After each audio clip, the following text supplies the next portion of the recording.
Hi hello welcome to cube TV. నేను మీ సరిత. ఈరోజు మనతో పాటు 30 సంవత్సరాల నుంచి సుదీర్ఘ అనుభవం ఉన్న వ్యక్తి, అలాగే realtor oxygen founder come CEO doctor Ranji Rameshwar గారు ఉన్నారు. మాట్లాడదాం. నమస్తే సార్. ఎలా ఉన్నారు sir? Top of the world. Right. So election ప్రభావం ఏపీలో తెలంగాణలో ఎలా ఉంది సార్? ఎలక్షన్కి ఏపీకి ఏం తేడా లేదమ్మా. దానికి దీనికి సంబంధం ఏముంది? ఇప్పుడు మార్కెట్లో ఎన్నో హింస, సునామీ వస్తుంది, తుఫాన్ వస్తుంది, కరోనా వస్తుంది, ఇది కొత్తగా ఏదో వైరస్ వచ్చింది. సో రియల్ ఎస్టేట్ ఎప్పుడు నేను చెప్తాను కదా, స్టాండర్డ్గా రోటీ కప్పడా మకాన్. కొద్దిగా మునీస్ బిస్కా పరుగు ముందు ఎలక్షన్ తర్వాత, బడ్జెట్ ముందు బడ్జెట్ తర్వాత కొద్దిగా తేడాలు ఉంటాయి. ఇప్పుడు ప్రస్తుతం చూసుకుంటే రెండు స్టేట్లు కూడా రియల్ ఎస్టేట్ బాగా ఉండాలనుకుంటాం. అయితే చాలామంది డౌట్ ఏంటంటే, ఈ కొత్త బడ్జెట్ అంటే సీఎం గారు కొత్తగా వచ్చారు, అలా అమరావతి పరిస్థితి ఏంటి? మన రీసెంట్గా సెంట్రల్ గవర్నమెంట్ 15,000 కోట్లని శాంక్షన్ చేశారు అమరావతి బిల్డింగ్కి. చాలామందికి డౌట్ ఏంటంటే, ఇప్పుడు అమరావతి తెలంగాణలో అనేసి అమరావతిలో పెట్టుకుంటే బెటర్ కదా అనుకుంటారు. మీరు అనుకోవడంలో ఎటువంటి తప్పు లేదు. ఇప్పుడు ఎందుకంటే మనకి టంగ్ లేదు, మనం ఎటైనా ఆలోచించవచ్చు, ఎటైనా మాట్లాడవచ్చు, ఎలాగైనా మాట్లాడవచ్చు. It all depends upon the individual purpose ఏంటి, ఎందుకు కొనుక్కోవాలనుకుంటున్నాను. చాలాసార్లు మనం డిస్కస్ చేసాం. ఏంటంటే ట్రేడింగ్ కోసం కొనుక్కుంటున్నాడా, ఉండడానికి కోసం కొనుక్కుంటున్నాడా, రెంటల్ ఇన్కమ్ కోసం కొనుక్కుంటున్నాడా, లాంగ్ టర్మ్ కొనుక్కుంటున్నాడా, లేదా సెటిల్ అవ్వాలని, నేటివ్ ప్లేస్ సెటిల్ అవ్వాలనుకుంటాడా, ఇలాంటి వేరియబుల్ ఫ్యాక్టర్స్లో మారుతుంటాయి. ఇప్పుడు ఏపీ సెటిల్ అన్నారు అనుకోండి, ఏపీ సెటిల్ తెలంగాణలో కంటే రేట్లు ఎక్కువైనా తక్కువైనా అమరావతి బిల్డ్ అయినా బిల్డ్ అక్కడ కొనుక్కోవాలని ప్రాధాయపడతాడు. బట్ మిగతా వాళ్ళందరూ అక్కడ కొనుక్కోవాలని లేదు కదా. బట్ హైదరాబాద్ సిచ్యువేషన్ వేరు తెలంగాణలో. సో మన 15,000 కోట్లు వచ్చింది కరెక్టే. కాకపోతే ఆ 15,000 గ్రాంటా లోనా అంటే అప్పు ఇచ్చారా, సెంట్రల్ గవర్నమెంట్ ఇస్తున్నారంటే అది డౌట్. నాకు తెలిసి ఇది అప్పు కిందే వస్తున్నారు.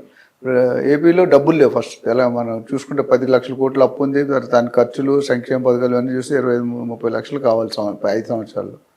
ఇప్పుడు చూసుకుంటే హైదరాబాద్లో ఆ ప్రాబ్లం లేదు. హైదరాబాద్ లాస్ట్ 50-60 సంవత్సరాల నుంచి డెవలప్ అవుతూనే ఉంది. ఇప్పుడు అమరావతి 15,000 కోట్లు ఇచ్చినంత అమరావతి ఒక డే 1లో బిల్డ్ అవ్వదు కదా. డెవలప్ చేయాలంటే దానికి ఒక ప్రణాళిక ఉండాలి. సో ప్రస్తుతం ఒకవేళ ఏపీ తెలంగాణ పోలిస్తే కనుక తెలంగాణలో ఆల్రెడీ ఒక స్టడీ రేట్ ఉంది. కాదే బడ్జెట్లో తెలంగాణకి మొండి చేసి చూపించారు, ఏమి ఇవ్వలేదు. ఎందుకంటే అది అందరికీ అండర్స్టూడ్. ఎందుకంటే ఇక్కడ గవర్నమెంట్, అక్కడ యాంటీ గవర్నమెంట్స్. ఇప్పుడు ఏపీలో కోalition గవర్నమెంట్. సో ఒకరు సపోర్ట్ చేసుకుంటారు. ఇప్పుడు అక్క చెల్లెలు సపోర్ట్ చేసుకుంటారు, కానీ అక్క తోటికళ్ళు సపోర్ట్ చేసుకోరు కదా. ఇక్కడ అలా ఉందన్నమాట. సో అది ఇప్పుడు అమరావతి బిల్డ్ చేయడానికి దాదాపు అట్లీస్ట్ ఫస్ట్ phase 1 ఒక 5 సంవత్సరాలు అయితే పడుతుంది. హైదరాబాద్ లాగా రావాలంటే అది 20-30 సంవత్సరాలు పడుతుంది. మనకి 60-70 పట్టింది, కానీ అందులో సగం టైం అయితే పడుతుంది. సో పెళ్ళి అవ్వగానే ప్రాసెస్ ఉంటుంది.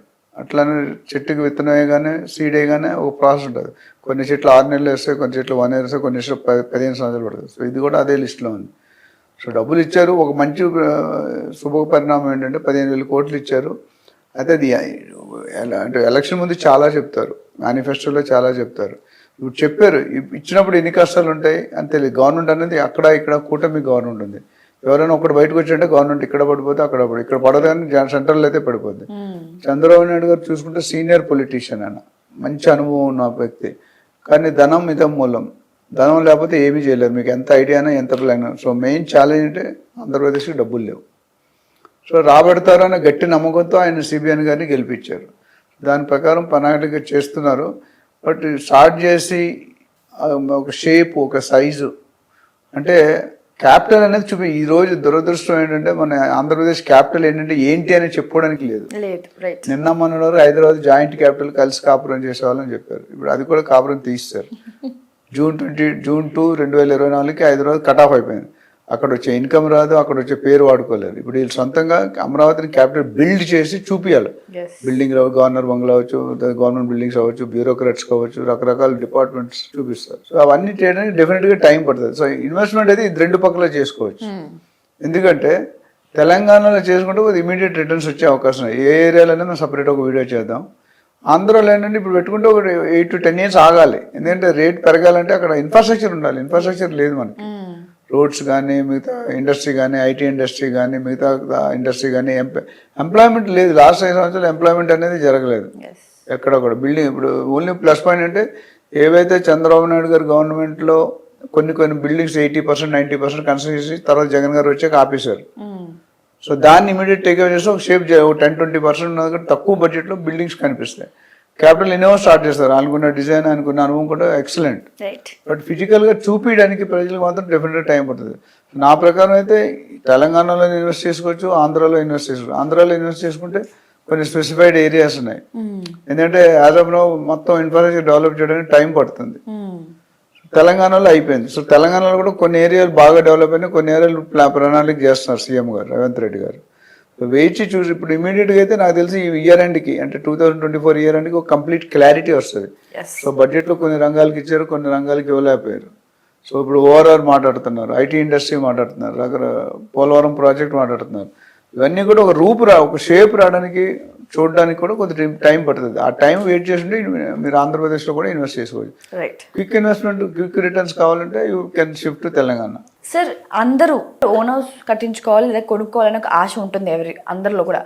బట్ క్రోర్స్లో ఉన్న ప్రజెంట్ సిచ్యువేషన్లో కోట్లల్లో పోతున్నాయి రేట్స్, కానీ బడ్జెట్ మాత్రం 20 lakhs 15 lakhs మాత్రమే ఉంటాయి. సో అలాంటి వాళ్ళు ఎలాంటి జాగ్రత్తలు తీసుకోవాలి, ఏం చేయాలి? ఇది చాలా అందరి మైండ్లో ఉన్న క్వశ్చన్. మంచి ప్రశ్న అడిగావు సరిత. డబ్బులు కోట్లలోనే ఉంటే కొనుక్కోవచ్చు అనేది ఒకప్పుడు మాట. ఇప్పుడు ఎన్నో కొత్త మార్గాలు వచ్చాయి. ఇప్పుడు ఒక మార్గం ఏంటంటే మీరు తక్కువ ఉంటే మీకు లోన్ జాబ్ ఉంటే కనుక లోన్ ఎలిజిబిలిటీ తీసుకొని కట్టుకోవచ్చు, అదొక మార్గం. లేదు మీకు చిన్న జాబ్ ఉంది, తక్కువ శాలరీ ఉంది, లోన్ ఎలిజిబిలిటీ లేదు అన్నప్పుడు మీ దగ్గర 15-20 లక్షలు ఉంది, మీరు పార్ట్గా ఇన్వెస్ట్ చేసుకోవచ్చు. దానికోసం కొత్త పార్ట్గా అంటే ఒక కొత్త బాడీ వచ్చింది, REIT అని. REIT అంటే రియల్ ఎస్టేట్ ఇన్వెస్ట్మెంట్ ట్రస్ట్. ఇది చేసేది ఏంటంటే పెద్ద పెద్ద బిల్డింగ్లు కడతారు.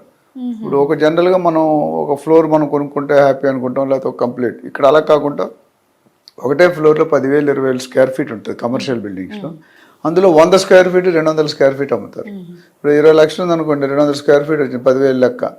ఆ 20 లక్షలు పెట్టాక డే 1 నుండి రెంట్ వస్తుంది వాళ్ళకి, వేరే రెసిడెన్షియల్లో రాదు.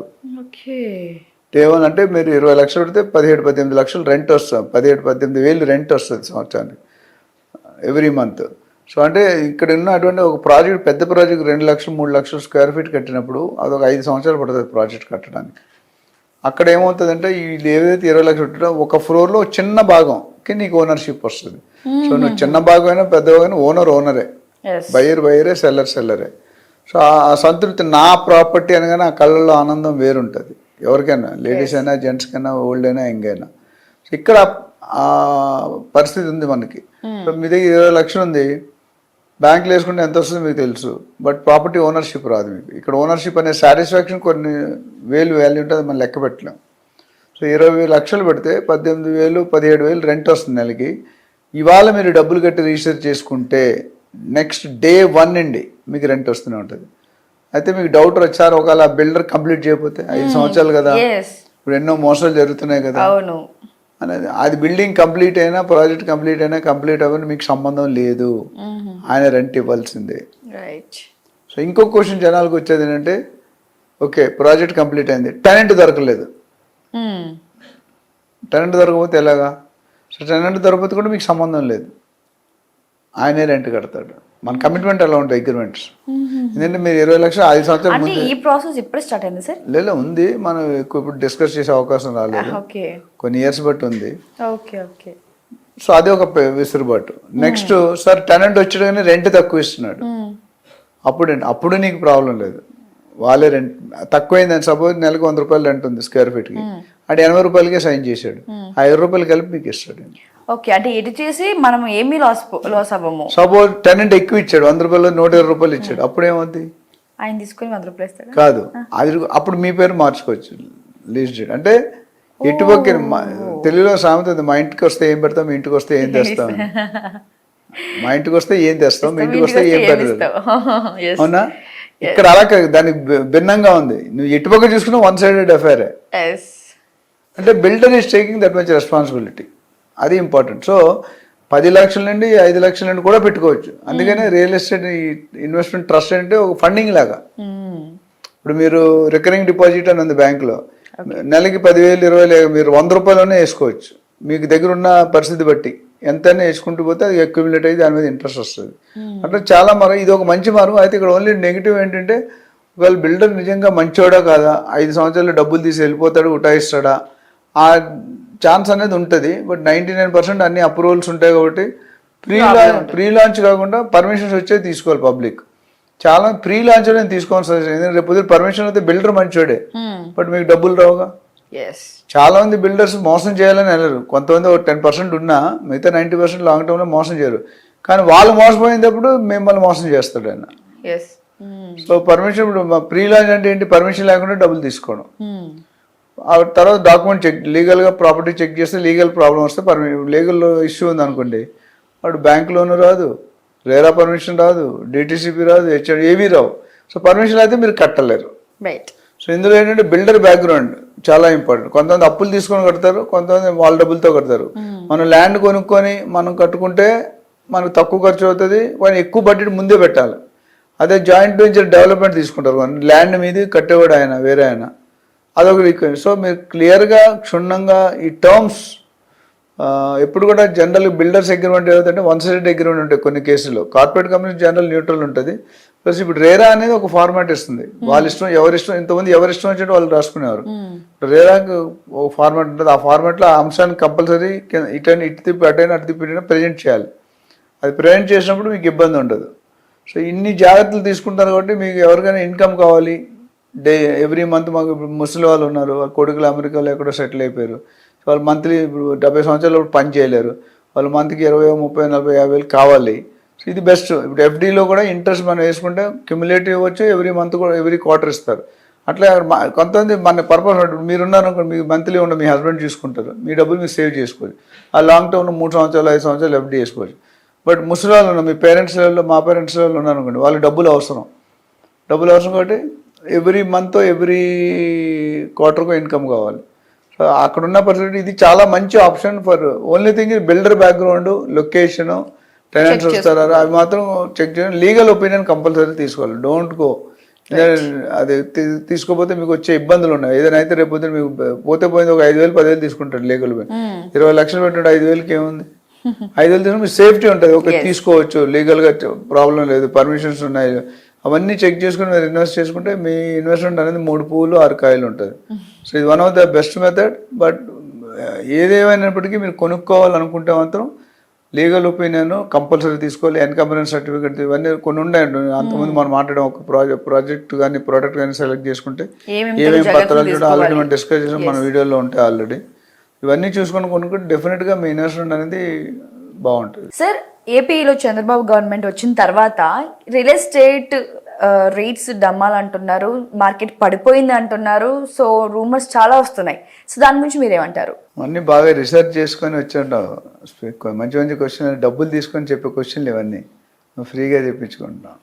అది నీ అడ్వాంటేజ్, నీకోసం కాదు, మా ప్రేక్షకుల కోసం చెప్తా. సో రియల్ ఎస్టేట్ అనేది నేను చాలాసార్లు చెప్పాను, it's a part of our daily living. ప్రతి ఒక్కడికి ఇల్లు కావాలి. ఎవరైనా ఒక కపుల్ కానీ ఒక మేల్ కానీ ఒక ఫీమేల్ క్యాండిడేట్ ఉంటే లైఫ్లో జన్మ తీసుకున్న తర్వాత ఫస్ట్ వాళ్ళు కోరుకునేది మంచిగా చదువుకోవాలి, సెకండ్ మంచి జాబ్ రావాలి, థర్డ్ మంచి భార్య కానీ భర్త కానీ రావాలి పెళ్ళికి, నాలుగోది మంచి పిల్లలు కావాలి, ఐదోది మంచి కారు కావాలి, ఆరోది ది మోస్ట్ ఇంపార్టెంట్ ఇల్లు కావాలి. సో ఇల్లు ఈ 6th ఇప్పుడు 3rd ప్లేస్లో ఉంది సార్, ఆ రోలో వెళ్తుంది అనమాట. మా జమానా మీ జమానా మాట్లాడి మీ జమానా అనుకుంటారు, ఉండొచ్చు, మేబీ యూఆర్ రైట్. సో ఇల్లు అంత ప్రాముఖ్యత ఉంది. అయితే ఇవన్నీ ఎందుకు చెప్తున్నంటే చంద్రబాబు నాయుడు గారు వచ్చినా, ఇంకో వైఎస్ జగన్ వచ్చినా, ఇంకొకరు వచ్చినా తేడా, ప్రతి గవర్నమెంట్ లీడర్ టు లీడర్ తేడా ఉంటుంది. సో తెలంగాణలో రియల్ ఎస్టేట్ డమాల్ అనేది నేను యాక్సెప్ట్ చేయను. పార్షల్లీ కొద్దిగా కరెక్ట్ ఉండొచ్చు. ఎందుకు డమాలు? ఇప్పుడు అమరావతిలో కానీ ఏపీలో కానీ ఏమి చూసి పెడతాం మనం. ఇప్పుడు రియల్ ఎస్టేట్ మనం లాస్ట్ టైం మాట్లాడుకున్నప్పుడు ఎప్పుడు అప్రిషియేట్ అవుతుంది, ఏ స్టేట్కైనా ఏ సిటీకైనా ఇన్ఫ్రాస్ట్రక్చర్ ఉండాలి. ఇన్ఫ్రాస్ట్రక్చర్ అంటే road connectivity, air connectivity, metro connectivity ఇవన్నీ కూడా ఉండాలి. ఉన్నప్పుడే ప్రజలు ట్రావెల్ చేస్తారు. ఏపీలో మన పరిస్థితి ఎలా ఉందంటే, నేను వైజాగ్లోనే పుట్టాను, చాలాసార్లు చెప్పాను. గుంటూరులో కొంతకాలం చదువుకున్నా, తర్వాత హైదరాబాద్ వచ్చి 30 years అయిపోయింది. సో నా ఇంట్రెస్ట్ ఏంటంటే వైజాగ్ నా నేటివ్ ప్లేస్లో ఎప్పుడు ఇంట్రెస్ట్ ఉంటుంది. కానీ ఇప్పుడు చూస్తే బాధ అనిపిస్తుంది. ఆ రోడ్స్ కానీ కంప్లీట్ డౌన్ అయిపోయింది. అంటే మెయింటెనెన్స్ అనేది మనిషి కానీ వెహికల్ కానీ ఇల్లు కానీ మెయింటెనెన్స్ లేకపోతే దాని పరిస్థితి ఎలా ఉంటుందో మీకు తెలుసు. ఇక్కడ మెయింటెనెన్స్ జరగలేదు. రెండోది సంక్షేమ పథకాల మీద పాత గవర్నమెంట్ అనేది డిపెండ్ అయింది. సో కొత్త గవర్నమెంట్ వచ్చారని ఒక పక్క హ్యాపీనెస్, ఇంకో పక్క బాధ ఏంటంటే డబ్బులు లేవు సార్ దగ్గర, సిబిఎన్ గారు డబ్బులు లేవు. సో తెలంగాణకి డెఫినెట్గా దానివల్ల ఇంపాక్ట్ ఉంటుంది. 5% ఇటు అటు ఉండదు. ఎందుకంటే ఏపీలో మార్కెట్ బాగోలేనప్పుడు ఏపీ సెటిలర్స్ 3 ప్లేసులు షిఫ్ట్ అయ్యారు. ఒకటి బెంగళూరుకి, ఒకటి చెన్నైకి, కొద్దిగా హైదరాబాద్కి. So overall investments in Telangana Andhra Pradesh నుండి మాత్రం రావట్లేదు, అవునా కదా? సో ఎవరెవరు ఉన్నారు తెలంగాణలో పెట్టి అక్రాస్ ది గోల్డ్ అంటే గ్లోబ్, మీకు యూకే కానీ, యూఎస్ఏ కానీ, ఆస్ట్రేలియా కానీ, సిడ్నీ, దుబాయ్, మిడిల్ ఈస్ట్ అన్నీ కూడా, సింగపూర్, మలేషియా అందరూ కూడా మన తెలుగు వాళ్ళు అక్కడ ఇతర ఇంటర్నేషనల్ కంట్రీస్లో సెటిల్ అయిన వాళ్ళు ఇటువైపు చూస్తున్నారు. Hyderabad is now a global real estate destiny. So హైదరాబాద్ని ఆపడం ఎవరి తరో కాదు, చెప్పేవాళ్ళు చెప్పుకుంటారు. ఇప్పుడు పక్కన స్టేట్, ఇప్పుడు చాలాసార్లు చెప్పాను, పెద్ద కూతురు బాగోకపోతే చిన్న కూతురు చూపించి పెద్ద కూతురు పెళ్లి చేసిన సందర్భాలు చాలా ఉన్నాయి. సినిమాలో కూడా చూసాము, ఇక్కడ రోజానా ఇటు బాంబే అయితే సినిమా. సో అది తప్పులేదు, మన స్టేట్ గురించి మనం చెప్పుకోవడం తప్పులేదు. బట్ మనం పైకి రావాలి. సేల్స్ నేను చాలా మంది ట్రైనింగ్ ఇచ్చేటప్పుడు రియల్ టాక్స్ ట్రైనింగ్ అదే చెప్తాను. నీ ప్రోడక్ట్ అమ్మడం కోసం అవతల వాడు వీక్నెస్లు చెప్పకూడదు, నీ ప్రోడక్ట్ స్ట్రెంగ్త్ చెప్పాలి, అవతల వాళ్ళు వీక్నెస్ చెప్పకూడదు. వీక్నెస్ చెప్పితే you're not a sales guy. So you should know what are your strength. నీ స్ట్రెంగ్త్ నువ్వు బతకాలి, కానీ అవతల వాడు వీక్నెస్ ఎక్కువ కాలం బతకలేవు, అవునా కదా? ఇక్కడ కూడా ఏం చేస్తుంటే అక్కడ మార్కెట్ అయిపోవాలి కాబట్టి ఇప్పుడు ఆ గవర్నమెంట్ అది బాగుంటుంది అంటే ఈ గవర్నమెంట్ ఇది బాగుంటుంది, రెండు బాగుంటాయి. నాకు ఓన్లీ టైం మ్యాటర్స్. హైదరాబాద్లో రియల్ ఎస్టేట్ తగ్గడానికి లేదు, ఎందుకంటే మనకు 4 పక్కల డెవలప్ అవుతుంది. ఓఆర్ఆర్ కానీ, RRR కానీ, మిగతా చాలా ఇన్ఫ్రాస్ట్రక్చర్ డెవలప్మెంట్స్ వచ్చాయి మనకి. మెట్రో కానీ, చిన్నజీఆర్ స్వామి కానీ, లేకపోతే కనా మెడిటేషన్ సెంటర్ కానీ, ఎయిర్పోర్ట్ కానీ, ఓఆర్ఆర్ అన్నీ కూడా ఆల్రెడీ ఫుల్ స్వింగ్లో ఉన్నాయి. ఏపీకి అనేది కొద్దిగా టైం పడుతుంది డెవలప్ కావడానికి. సో ఏపీలో పెట్టుకున్నారు. ఇప్పుడు ఎవరైతే మన దగ్గర షిఫ్ట్ అయ్యారో అందులో కూడా కొంతమంది నాలుగు ఏపీ సెటిలర్స్ కాదు, తెలంగాణ సెటిలర్స్ ఉండొచ్చు. ఇప్పుడు నేను ఇన్వెస్ట్ చేసినా మళ్ళీ బ్యాక్ వెళ్ళాను నేను. ఎవరైతే ఏపీ సెటిలర్స్ ఉన్నారో ఫిజికల్గా నేటివ్ ప్లేస్ అక్కడ సెటిల్ అయ్యి రిటైర్ అయిన తర్వాత అక్కడ సెటిల్ అవుతాం, లేకపోతే మా బాబు జాబ్ అక్కడ వస్తుంది, మా అమ్మాయి జాబ్ వస్తుంది అనుకునే వాళ్ళు మాత్రం అక్కడ ఏపీ వైపు మొగ్గు చూపిస్తారు, మంచిదే.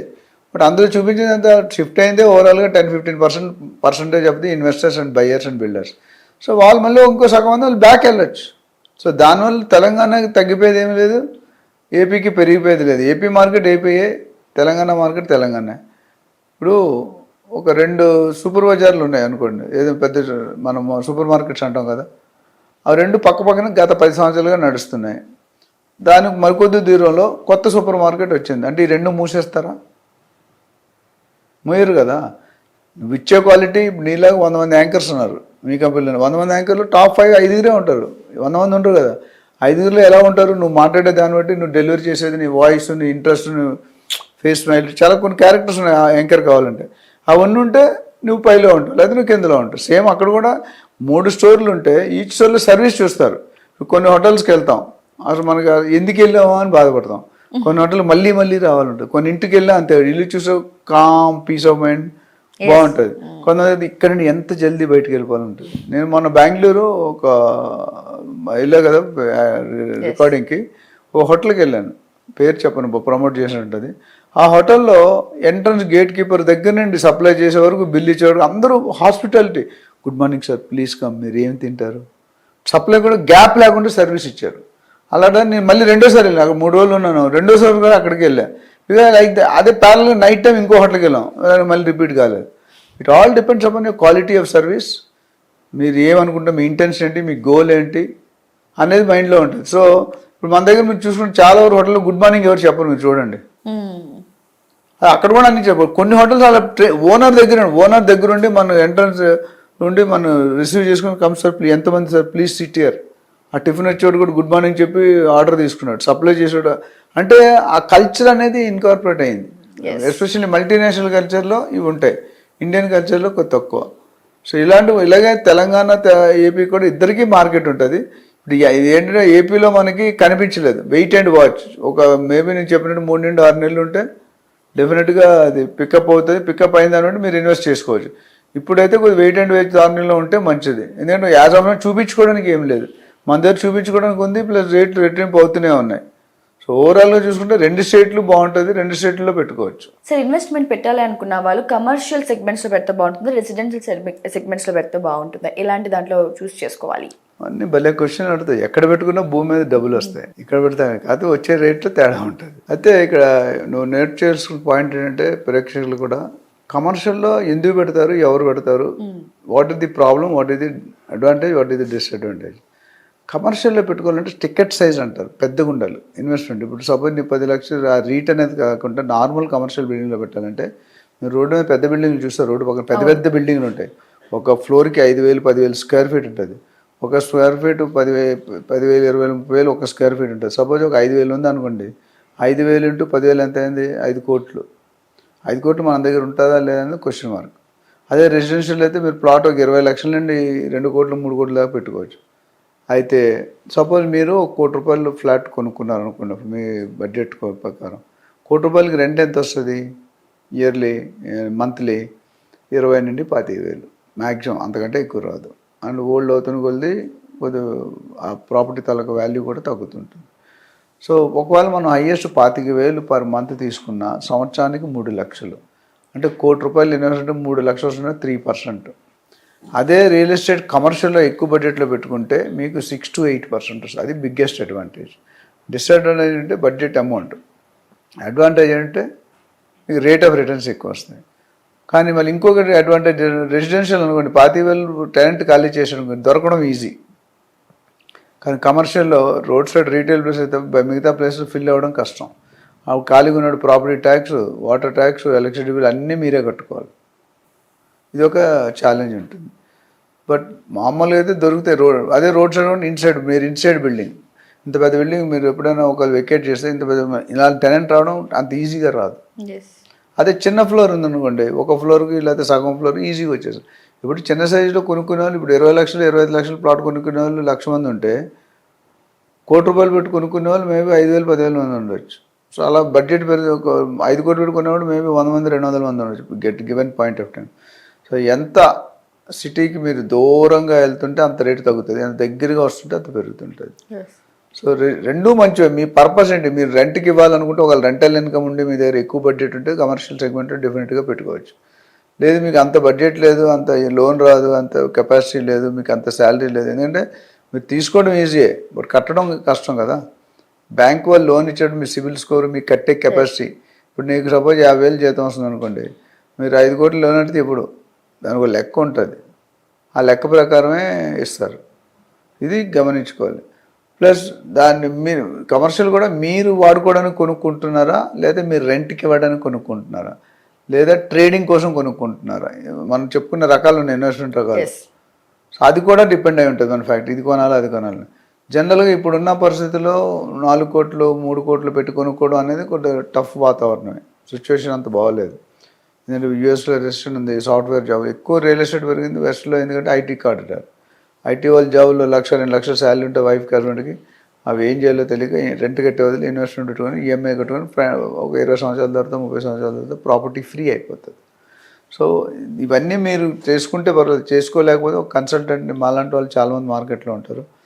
మామూలుగా ఒకవేళ మీరు అప్రోచ్ అయితే కనుక మీకున్న ఫైనాన్షియల్ స్ట్రాటజీ బట్టి, ఫైనాన్షియల్ కెపాసిటీ బట్టి మేము సజెస్ట్ చేస్తాం.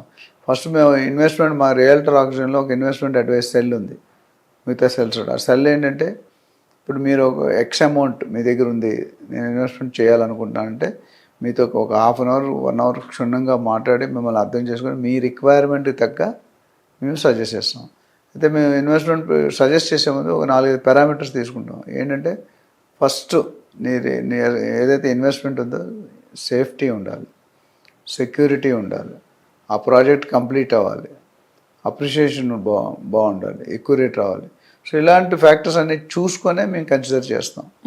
సో చాలామంది డైరెక్ట్ ఎవరో చెప్పారని, ఎవరో ఇప్పుడు ఒక నిన్న రాత్రి ఒక ఫోన్ వచ్చింది, శ్రీశైలంలో ఇన్వెస్ట్ చేసుకుంటాను, ఎక్కడో కడతాలు దాటిన తర్వాత అమ్మంగాలి కల్వకుర్తి ఎక్కడ ఉంది. ఒక 1 year బ్యాక్ వాళ్ళ ఫ్రెండ్ కొనుక్కున్నాడు. ఓకే, ఒక 1 year బ్యాక్ వాళ్ళ ఫ్రెండ్ కొనుక్కున్నాడు. ఆ ఫ్రెండ్ ఈయనకి సజెస్ట్ చేశాడు ఇప్పుడు కొనుక్కోమని.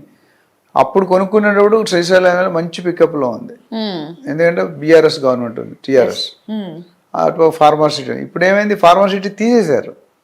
వస్తుందో తెలియదు, వస్తే సగం వస్తుందో పూర్తిగా వస్తుందో తెలియదు, ఎప్పుడు వస్తుందో తెలియదు. ఇప్పుడు ఆయనకు ఉన్నప్పుడు ఆయన డెసిషన్ కరెక్టే, కానీ ఇప్పుడు డెసిషన్ తప్పు. ఇప్పుడు ఆయన ఇన్వెస్ట్ చేస్తే ఇబ్బంది పడతారు, ఎందుకంటే ఆయనే చెప్తున్నారు కొనుక్కునే పెద్ద గ్రోత్ రాలేదు సార్, కొంతకాలం వచ్చిన తర్వాత గ్రోత్ పడిపోయిందని. ఇద్దరు ఉన్నారు, కొనుక్కున్నాడు ఉన్నాడు, రికమెండ్ చేసే కొనబోయేవాడు ఉన్నాడు, కొనుక్కున్నాడు ఉన్నాడు. నిన్న డిస్కషన్ అయింది జూమ్ మీటింగ్లో. అయినప్పుడు ఆయనే చెప్తారు సార్ నేను కొన్నాను కానీ హ్యాపీ లేదు, మరి ఆయన ఎందుకు రికమెండ్ చేస్తున్నాం. సో ప్లస్ ఈయన రెగ్యులర్ ప్లేయర్, ఇప్పుడు 10 సార్లు కొని అమ్మాడు, ఇప్పుడు కొనుక్కునేవాడు సొంత పర్పస్ కొనుక్కుంటున్నాడు. సో పర్పస్ బట్టి, మీ డబ్బులు బట్టి, మీ సిచ్యువేషన్ బట్టి, మీ ఏరియా బట్టి అన్ని నిర్ణయాలు మారుతుంటాయి. ఇప్పుడు నీకు అప్లికబుల్ అయిన ఫార్ములా ఆయనకి అప్లికబుల్ కాదు, ఆయనకి అప్లికబుల్ అయింది నాకు అప్లికబుల్ కాదు, నాకు నచ్చేదల్లా మీకు నచ్చాలనేది, మీకు నచ్చేదల్లా ఆయనకు నచ్చాలనేది. సో ఇదంతా ఒక సినిమా ఉంటుంది, ఒక 10-15 పాయింట్లో మీ ఆన్సర్లు తీసుకొని సేకరించి మీకు చెప్తాం ఇక్కడ కొనొచ్చా కొనకూడదా. మేము ఎవరైతే ఇన్వెస్ట్ చేసామో వాళ్ళు హ్యాపీగా మంచి రిటర్న్స్ ఎంజాయ్ చేస్తున్నారు అన్ని ఏరియా. సో మేము ఏవైతే సజెస్ట్ చేస్తామో ఆ ప్రాపర్టీస్ అనేది డెఫినెట్గా 5 నుండి 6 సంవత్సరాల్లో డబుల్ అయ్యే ఛాన్సులు, 10 సంవత్సరాలు 5 సార్లు అయ్యే దాఖలాలు 100% పుష్కలంగా ఉన్నాయి. అయితే కొంతమంది బిల్డర్స్ ఏమంటారంటే నేను 2 ఇయర్స్లో డబుల్ ఇస్తాను, 3 ఇయర్స్లో డబుల్ ఇస్తాను, అది కరెక్ట్ కాదండి. 2 ఇయర్స్ 3 ఇయర్స్ అయితే అందరూ మొత్తం మిగతా ఇన్వెస్ట్మెంట్ ఓన్లీ రియల్ ఎస్టేట్లో పెట్టుకుంటారు. సో పిండి కొలిది రొట్టి, చెట్టు కొలిది గాలి. సో దాన్ని బట్టి మీరు చూసుకోవాలి, లేకపోతే ఏమవుతుందంటే మనం ఇబ్బంది పడే అవకాశం ఉన్నాయి. అందుకని if you're first time buyer, second time buyer, ఇందాక చెప్పిన కేసు ఒక ఆయన 10 ప్రాపర్టీలు కింద మీద తెలుసు, 10 ప్రాపర్టీలో 2 ప్రాపర్టీలు నష్టమైనా పర్వాలేదు. ఇప్పుడు కొత్తగా ఫస్ట్ టైం కొనుక్కునేవాడికి మీరు ఎప్పుడైనా చూడండి, ఒకటే ఓనర్కి ఒకటే ప్రాపర్టీ ఉంటే ఆయనతో బార్గెన్ చేయడం కష్టం రెంట్. అదే 10 ప్రాపర్టీలు ఉన్నాయనుకోండి, ఇంట్లో వస్తుందో ఇంట్లో పోతుంది. సో దీని మీద మరిన్ని డీటెయిల్స్ కావాలన్నా, క్లారిఫికేషన్ కన్నా they can call us and take the appointment. Right sir, present సిచ్యువేషన్లో ఏ ఏరియాలో కొంటే మంచి ప్రాఫిట్ ఉంటుంది, అలాగే ఏ ఏరియాలో కొంటే ఫ్యూచర్లో మంచి ఇన్కమ్స్ కానీ లేకపోతే మంచి ప్రాఫిట్ ఉండబోతుంది? సో ఈ రెండు, తెలంగాణ వేరండి, ఆంధ్ర వేరండి. తెలంగాణలో చూసుకుంటే ఆల్రెడీ కొన్ని రోడ్స్ ఎక్సలెంట్, అన్ని రోడ్లు పెరుగుతాయమ్మా, ఆల్ డైరెక్షన్ పెరుగుతాయి. బట్ పెరిగే గ్రోత్ రేట్ అనేది కొద్ది తేడా ఉంది. అంటే ఇప్పుడు ఆల్రెడీ మార్కెట్లో చూసుకుంటే developed countries, developing countries, to be developed, 3 రకాలు ఉంటాయి. ఇప్పుడు మనది ఏ స్టేజ్లో ఉందంటే డెవలపింగ్ స్టేజ్లో ఉంది, అమరావతి ఏ స్టేజ్ టు బీ డెవలప్డ్ స్టేజ్లో ఉంది. సో రెండింటికి వేరే ఉంటాయి. సపోజ్ మీరు తెలంగాణ తీసుకున్నారు అనుకోండి, ప్రస్తుతం కొద్దిగా బాగా లీడ్ చేస్తున్న మార్కెట్లో ముంబై హైవే కానీ, బెంగళూరు హైవే కానీ, ఇప్పుడు కొద్దిగా మోకిలా శంకర్పల్లి తర్వాత నవాపేట, వికారాబాద్ ఉంది. తక్కువ బడ్జెట్ ఉన్న వాళ్ళకి అక్కడ అప్రోచ్ అవుతుంది. సపోజ్ షాద్ నగర్ ఉంది, షాద్ నగర్ చాలాసార్లు మనం మాట్లాడుకున్నాం. షాద్ నగర్ తర్వాత బూర్గిలా, బాలానగర్, జడ్చర్ల వస్తుంది. చెప్పినప్పుడు కొత్తూరు, నందిగాం వరకు చాలా వరకు రేట్లు హైక్ అయ్యాయి. నేను చాలాసార్లు మన వీడియోలో చెప్పాను, బాగా రేట్లు పెరిగిపోయి హై రేట్లు ఉంటే హై రేట్లో కొనుక్కుంటే ఎక్కువ అప్రిషియేషన్ రాదు. ఉదాహరణ జూబ్లీ హిల్స్ తీసుకోండి, జూబ్లీ హిల్స్ 3 నుండి 4 లక్షలు ఉంది సిచ్యువేషన్ బట్టి. ఇప్పుడు 3.5 లక్షలు పెట్టి మనం కొన్నాం అనుకోండి, 5 సంవత్సరాల తర్వాత ఎంత అవుతుంది అనుకుంటున్నారు మీరు? 25-30 వేలు పెరుగుతుంది. ఇది 3.5 లక్షలు ఉంటే 10% కంటే ఎక్కువ ఉండు 5 ఇయర్స్లో. అదే మీరు 35,000 లేకపోతే 30,000, 25,000 కొనుక్కుంటే అది 1,00,000 అవుతుంది.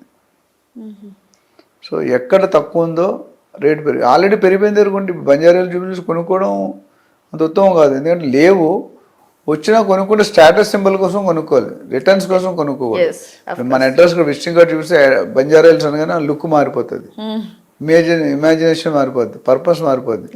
నేను బంజారాల్స్, జూబ్లీస్, లేకపోతే బాంబేలో నరీమన్ పాయింట్, ఢిల్లీలో కొనాట్ ప్లేస్, చెన్నైలో పోయిస్ గార్డెన్, బెంగళూరులో ఇందిరానగర్, ఇవన్నీ కూడా పూణేలో కొరేగాం పార్క్, ఒక్కో దగ్గర ఒక ప్లేస్ అనమాట. ఈ ప్లేస్ ఏంటంటే ఆల్రెడీ ప్రసిద్ధి చెంది. వైజాగ్లో పోతే ఎంఏపీ కాలనీ అని ఉంది, మువ్వలవానిపాలెం అని, ఆర్కే బీచ్ ఉంది, బాగా. సో నేను ఆల్మోస్ట్ ఆల్ ఓవర్ ఇండియా అన్ని రాష్ట్రాల్లో, ఒక 3-4 రాష్ట్రాలతో అన్ని రాష్ట్రాల్లో అవగాహన ఉంది, తిరిగాము, సర్వే చేసాం అన్నింటిలోనే. రియల్ ఎస్టేట్ దిగాలంటే అంత నాలెడ్జ్ ఉండాలి. సో ప్రస్తుతానికైతే తెలంగాణలో నేను సజెస్ట్ చేసేది ఏంటంటే, మీరు Bombay highway, Bengaluru highway, Vikarabad highway ఏంటంటే మీరు శంషాబాద్ తర్వాత మీకు మోకిలా, శంకర్పల్లి, మహతాబ్గంజ్ కూడా, నవాపేట్, తర్వాత వికారాబాద్. సో అక్కడ ఉన్నాయి. అక్కడ కొద్ది తక్కువ రేట్లు ఉన్నాయి compare to Bengaluru highway, Mumbai highway కొద్ది తక్కువ 5-10 వేలు గజాన్ని తక్కువలో దొరుకుతున్నాయి.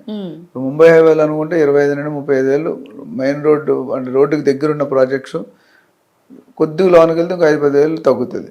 అదే బెంగళూరు హైవేలో కూడా 25 నుండి 30 వేలు పర్ స్క్వేర్ యార్డ్ ఉంది. కొద్దిగా లోనికి వెళ్తే 15-20 వేలు కూడా దొరుకుతుంది. కానీ రోడ్ సైడ్ కొనుక్కుంటే ఏమవుతుందంటే రోడ్డుకి దగ్గరలో అప్రిషియేషన్ అనేది క్విక్గా అవుతుంది 5 to 6 ఇయర్స్లో. కొద్దిగా లోన్కి వెళ్ళి 2-3 కిలోమీటర్ లోన్ కొనుక్కుంటే మేబీ ఇంకో 2 years ఎక్స్ట్రా అవుతుంది. అదే 8-10 కిలోమీటర్స్ వెళ్తే 10 సంవత్సరాలు పడుతుంది.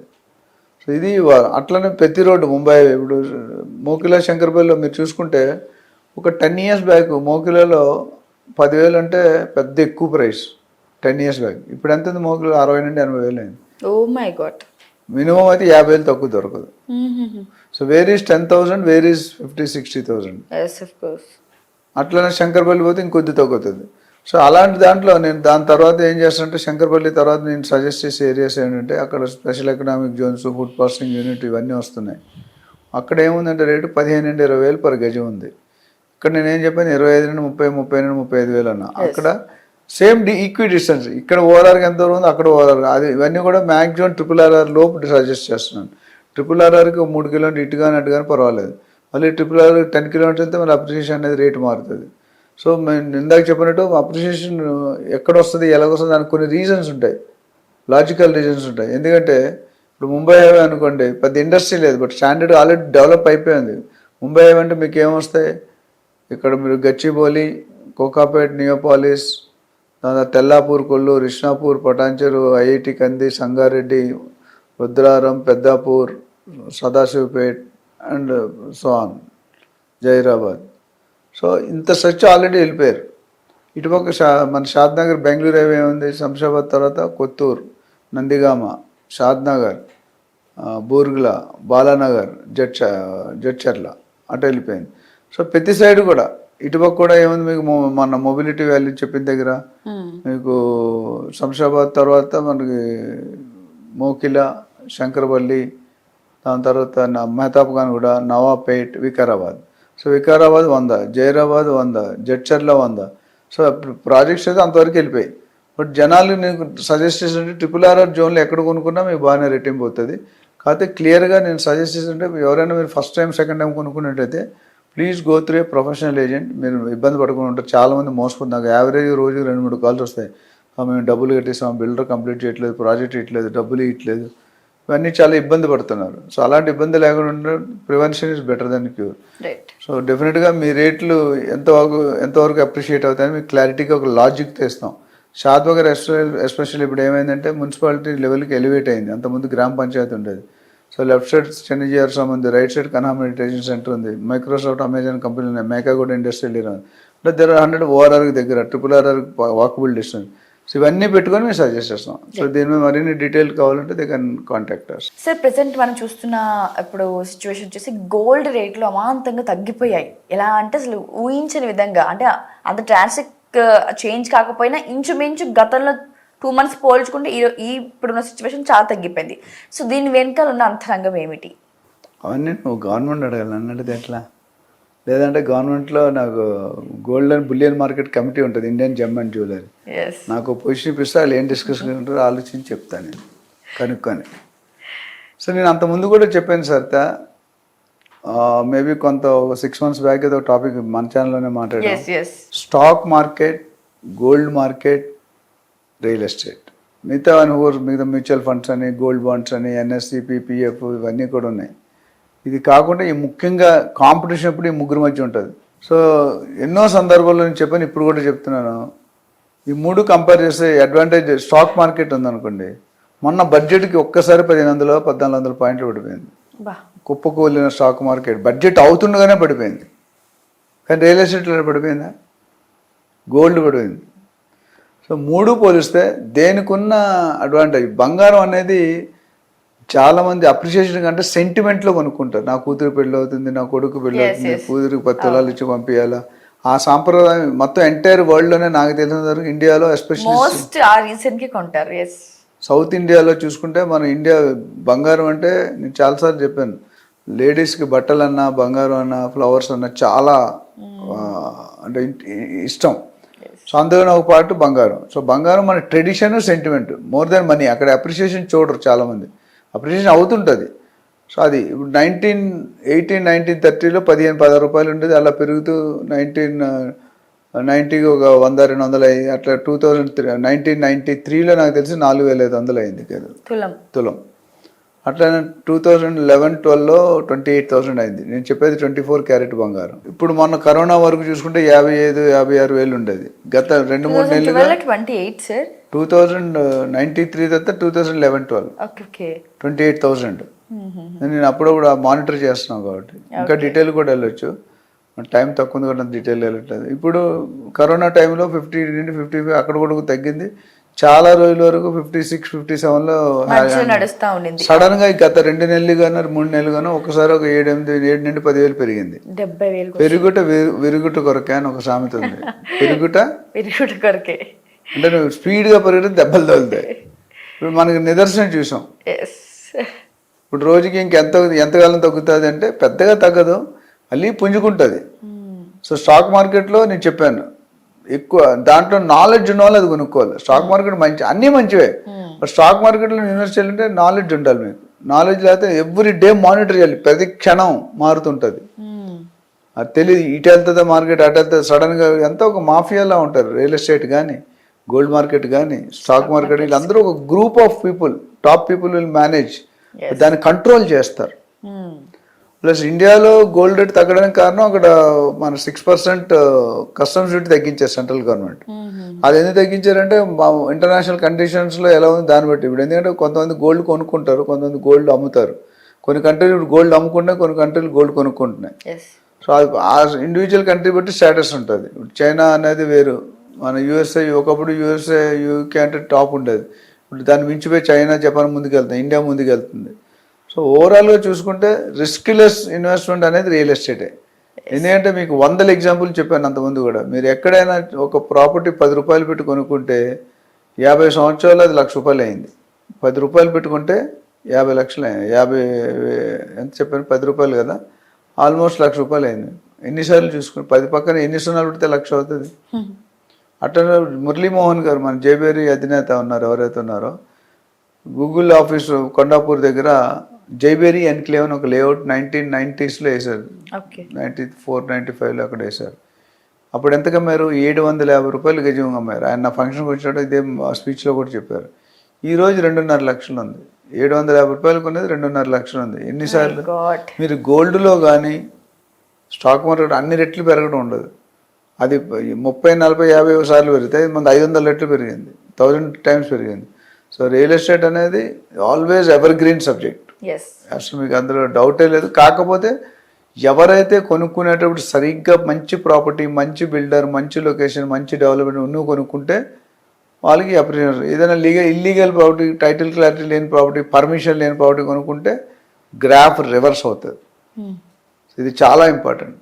సో 90% ఎక్కడ భూమాత మీద పెట్టినట్టు ఎవరు మోసపోలేదు.